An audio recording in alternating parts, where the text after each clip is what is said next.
Yeah, so I'm Graham Atkinson. I'm sometimes known as the red pill pharmacist these days. I qualified as a pharmacist in the late 80s in the UK. I had a 16-year career in Boots the Chemist down the management route. Then I joined the NHS in 2002, became a board level director. I was essentially a director of commissioning, running and paying for all of the healthcare services that you all use, from GP services right through to hospitals, ambulances, the whole range of NHS services. So did that for quite a few years. I got made redundant by Cameron and Clegg and Lansley, went to work for the pharmaceutical industry for about 3 years as a private consultant, then came back to the NHS, had a more local role running drug budgets in the north of England, northwest of England.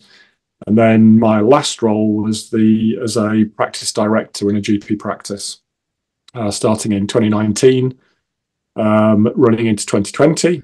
And I spent most of 2020 and 21 speaking out and trying to alert people inside and outside the system to what was really going on. And that came at great personal health cost to myself. And I eventually had to leave towards the end of 21.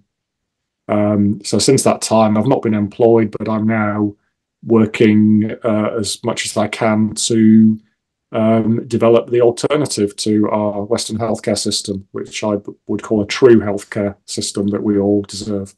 I should explain that in my sort of senior director years, I was trained as what's called a gold commander. So I'd be one of the senior people, along with the army and the police and God knows who else, who runs the country from a bunker in the event of the 100-year pandemic. So I was trained to do that. So in February 2020, I initially believed what I was being told, both internally in NHS and also on the media. And I prepared my practice for the worst. I expected that we were going to lose about 500 patients in the first wave, possibly 3 or 4 doctors, and I myself thought I might die. And so I went into March 2020 and I was generally fearing the worst. But it didn't take me long to see through it, probably 2 to 3 weeks into that first lockdown. And I'd seen enough. I knew what we were being told wasn't what was actually happening on the front line. Nobody died. A few people got admitted to hospital with coughs. We expected them not to come back, but they did. They came back. People in their 80s and 90s. And, that's how it started for me. There was, I saw through it. So I knew we were being lied to by our leaders. I knew there was a sort of, I didn't know it was the 77th Brigade at this stage, but I knew there was a sort of military grade psyop going on the TV every night. And everybody's running around scared, witless. And I couldn't find out what was happening in a local hospital. It was like a state secret.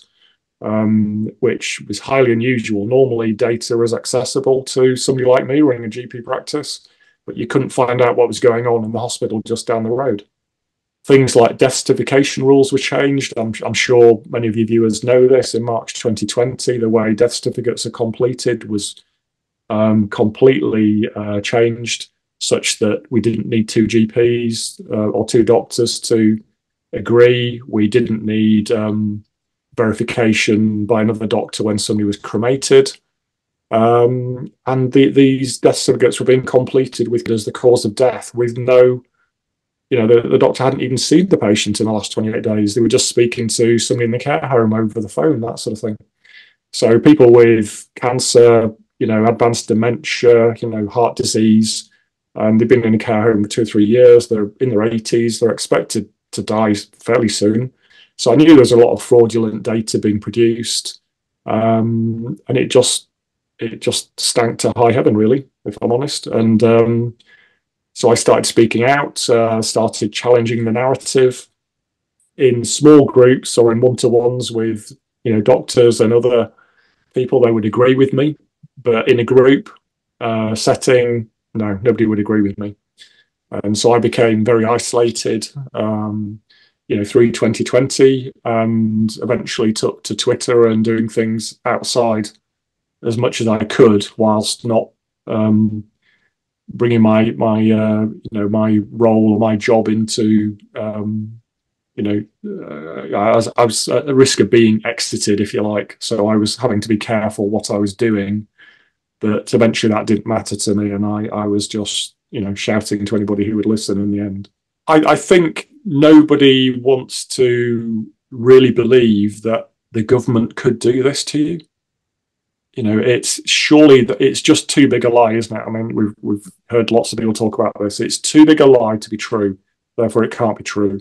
It also doesn't square with what I was taught at med school, and it's not what the latest directive from the government that's come to the practice or the hospital. You're saying the opposite of what they say, therefore you're wrong. They just don't even ask the question. And then it comes down to sort of safety in numbers, which is, Graham's on his own in the corner. There's 20 of us over here all agreeing that, that black is white, therefore we're safe.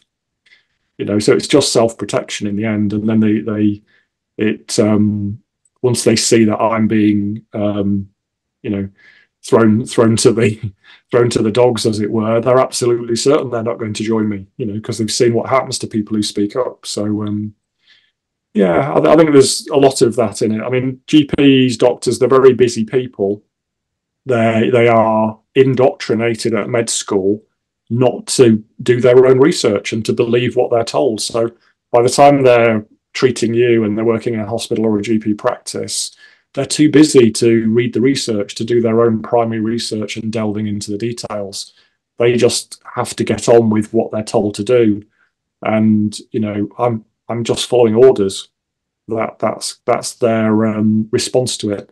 There's also a medico-legal aspect to this as well, which is, if you try and take legal action against your doctor for injuring you or killing your mother or whatever, if the general defense that works in that for the doctors is that if they were doing what a group of their peers would have done, their colleagues, so if they're just in the herd doing what everybody does, then they're not at fault. So it really is safety in numbers.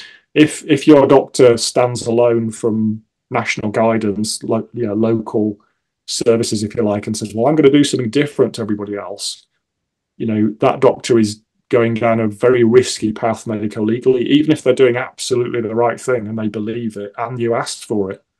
The protections just aren't there for them if they're stood on their own. So I think those are some of the reasons that medics group together in 2020 and are still doing so to this day. It's not really changed, has it, at all? Yeah. So as I say, I'm a pharmacist.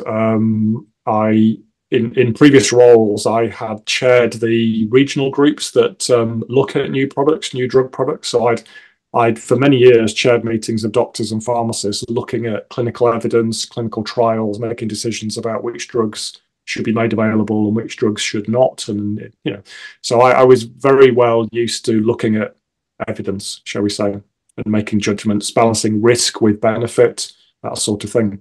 So when I learnt, in early December 2020 that all GP practices were going to be offered the opportunity, we discussed it in our practice. I was actually a partner in the practice. So I was invested by that time as a co-owner of the business, if you like, along with over 10 GPs in my practice. We're quite a large practice. So we had a meeting and we discussed the opportunity, shall we say. And I said, well, first of all, it's not being licensed. And you think that's a good idea? You think that's actually logical as a way of, treating this? Just made absolutely no sense to me at all. So on that first meeting, our practice voted, no, we don't want to open a centre. Okay. Unfortunately, very quickly, some of the yes voting GPs managed to persuade some of their colleagues, and they forced a revote. And I still voted no, but I was outvoted. So, but I was done by this stage. Mentally and physically, I was becoming quite unwell, and I'd been asked to be quiet, but I wasn't being quiet. And eventually, I was the preparations were being made to exit me from the practice, and I said, "Don't bother, I'm leaving." So I one Friday at lunchtime, I just said, I'm gone. And I walked away. When it's in your heart, you've got to stand up for what you believe in, and that's who I am ultimately, Yeah. and the whole time I was, what I was doing was was going to be in the best interest of my patients and the wider population. That was, at no time was I going to do anything that put people in harm's way. Yeah, well, I feel very sad. I felt grief and anger and regret for a long time. I think I still feel that. It's made me quite unwell. I am slowly coming to terms with it, but I genuinely believed I could make a difference. I genuinely believed I could change the system or even the course of history. From the inside, I thought, I can do this, and I was really encouraged by, quite a few friends outside the system to sort of keep going on the inside, because I wanted to leave earlier, but I was persuaded to stay because I was the sort of their man, if you like, on the inside. I'd say by mid 2020, there was maybe, a handful. I mean, I had 150 staff, and there would be a couple of doctors and some of the administrative staff, maybe about 10 people in total who just weren't having it. And I think that number was borne out when it came to because there was about 10 of us who said, absolutely no way are we having this.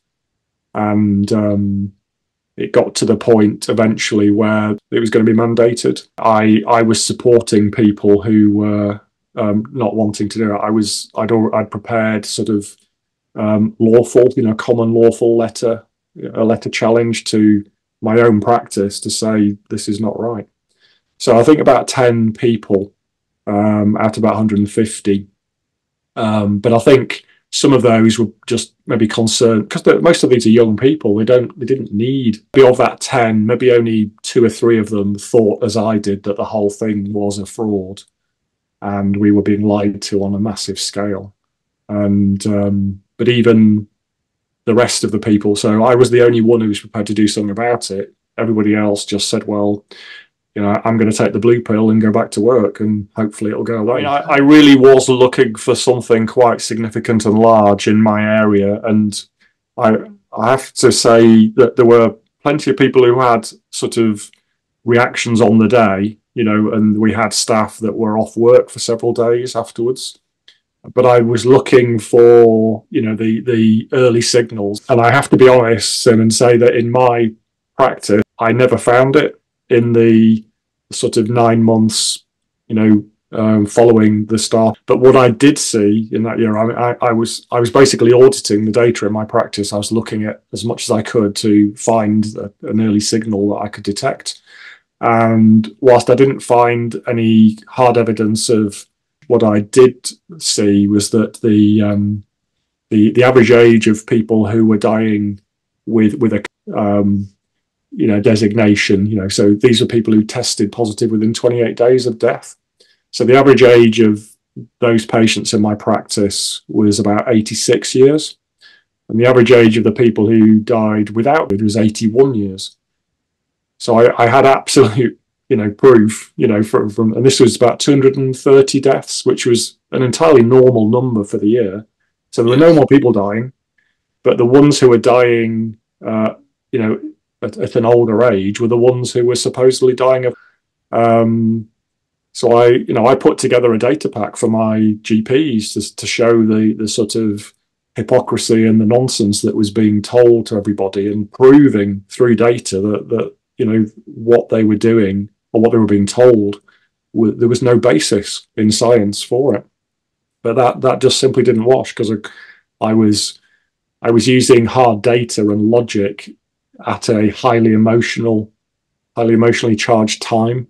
And with the benefit of hindsight now, I know that I should have been, dropping little seeds, getting them to ask questions rather than just hitting them with hard data, because it's just too much for people who are already, locked into fear.